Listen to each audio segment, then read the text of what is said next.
Well, today's Thursday. It's almost noon. The last couple days it's been really hot. So it's been over 100 degrees every day with very little wind. Luckily today it's a little bit overcast with some wind, so it's a little bit more cool. Be a nice day for a little ride. I got some chores to do. I got to pick up some supplies. I have a friend coming to visit me, Kirk, good old friend.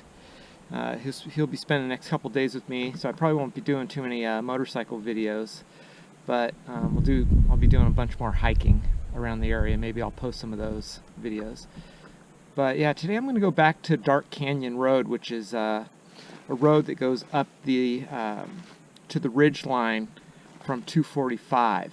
245 is an amazing highway. If you're into motorcycles and you like nice twisty roads, you have to ride that road. It is spectacular.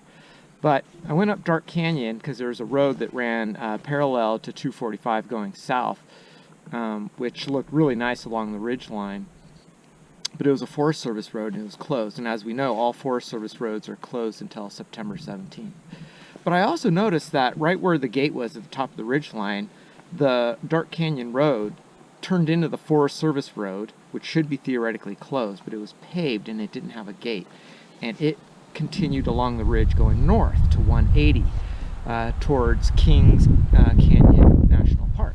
So I'm going to finish, it's a very short little leg, so I'm going to do that today, and then I'm going to run into town and drop off my garbage and pick up supplies for when Kirk gets here. So it'll be a short ride today, but it'll be fun.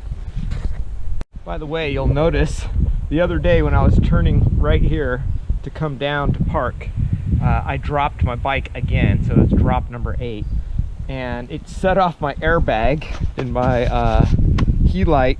You'll notice I don't have the thing anymore, so I have to get a replacement cartridge. I always have it disconnected when I go on dirt, because I know there's a likelihood of me dropping it is super high, but I forgot to do it, and of course it set it off. The jacket worked perfect, it was awesome, but now I got to spend 25 bucks to get a new cartridge. Either way, I dropped the bike again, and I've dropped the bike so many times it's been getting pretty bashed, but I had been complaining that the levers were too long, the shift levers, or this is the brake, and when I dropped it, it actually snapped it right there, so now it's the perfect size that I wanted. And when you get aftermarket levers, they're all about this size for the most part.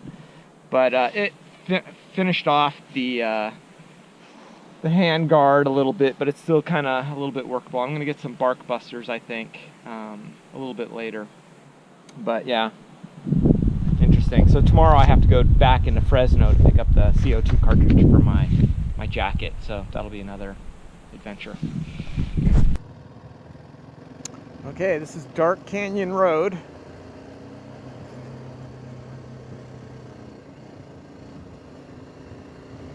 Let's go to the top. There should be the Forest Service road at the very tippy top. I think it's about 3 miles. And then we'll head north to 180 if there isn't a gate. It is a Forest Service road, and a lot of those have gates on them. This one is improved, so I'm assuming it doesn't have a gate. Even the Forest Service road that I live on, which is unimproved, doesn't have a gate until like halfway down it. So I guess you just never really know unless you go down the road and find out. But it is really nice in the shade for the ride, and when I was in the sun on 180 coming here, it was really warm. The breeze was almost like a furnace. So it's still quite warm if there's no breeze and no shade. But luckily, Dark Canyon Road has both.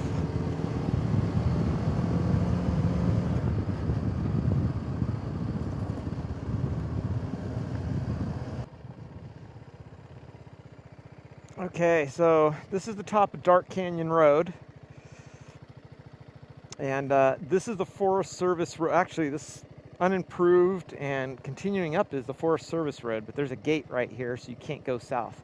But you can go north, maybe. I have to check and see if there isn't a gate up here, but let's go check it out.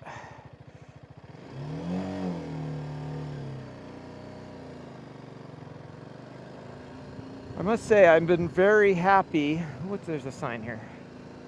Oh, it's just the number of the road, 14S46.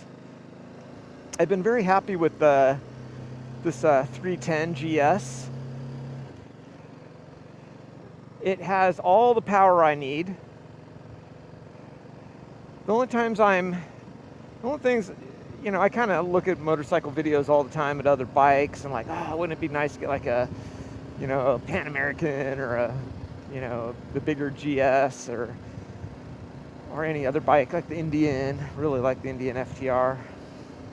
But, you know, those bikes go faster, they're heavier, they're more expensive.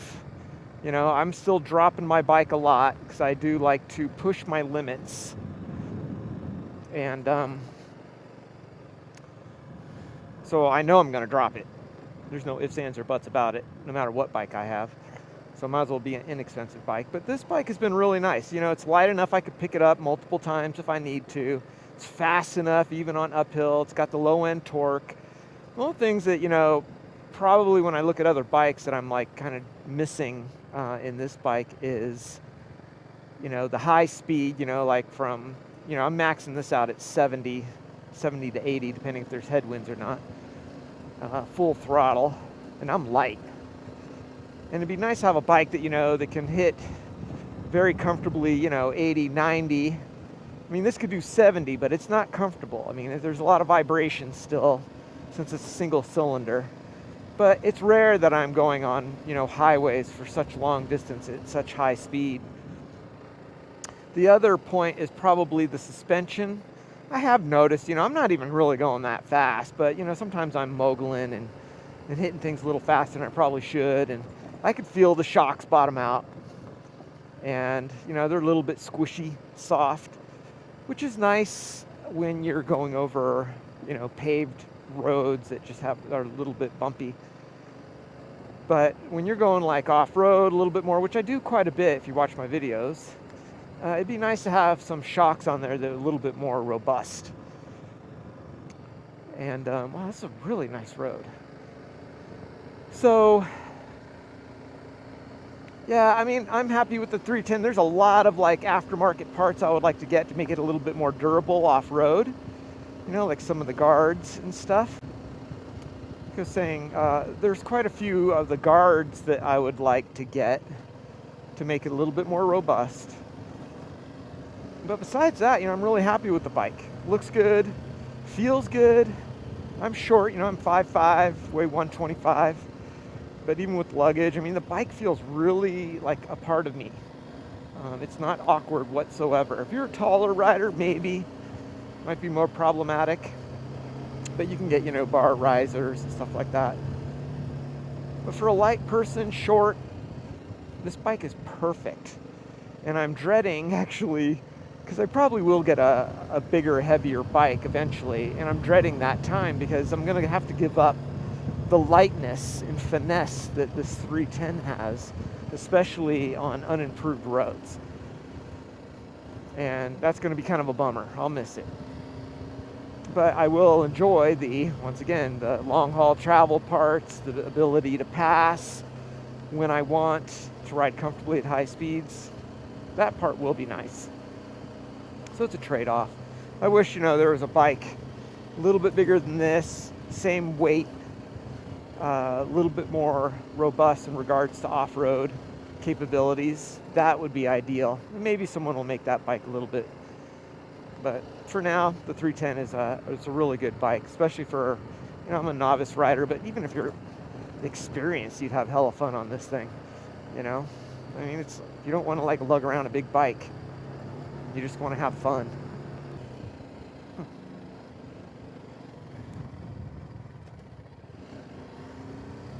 I did notice on Google there's a lot of spurs, but they don't seem to connect to the actual national forest, because when I enter 180 up here is where the toll booth is to go into the park. And I'll see if you can get around it somehow, but you can't. Not on a bike anyway, not a vehicle. I'm really kind of worried about these nettles because there's an unimproved road right there. Oh, that's a cool road. I wonder where that goes.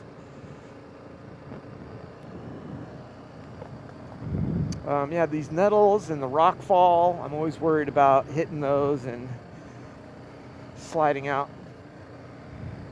I am still using the stock tires that came with the 310. They've been serving me well so far. It's an amazing view.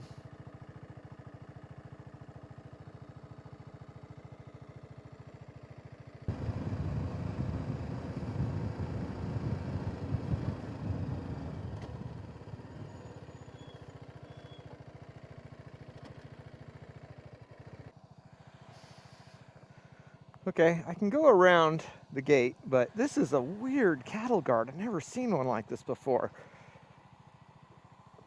It like actually moves and goes up and down. Strange. Well, I'm gonna try and go over it and see what happens. Hopefully I don't crash.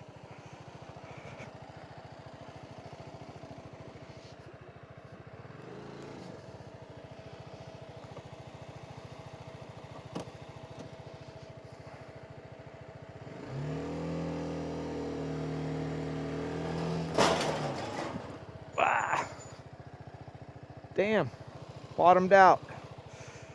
I'm gonna pull over and check damage. Not sure what hit.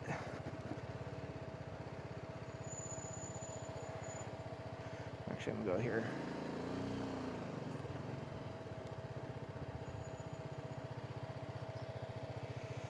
Well, I went over that cattle guard and I heard a thump.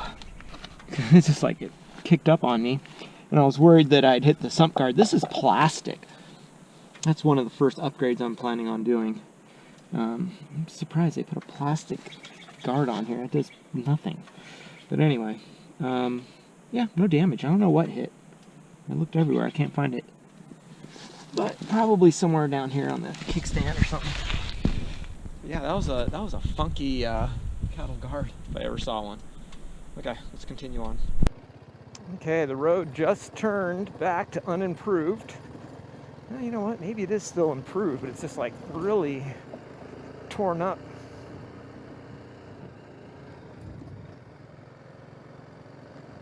There's a lot of cool little spur roads coming off this thing. I'm really going to come back and explore some of these a little later. Or maybe it's just a campground. Yeah, it's a campground. So if you want to do some dispersed camping or free camping. Wow, look at that huge stump.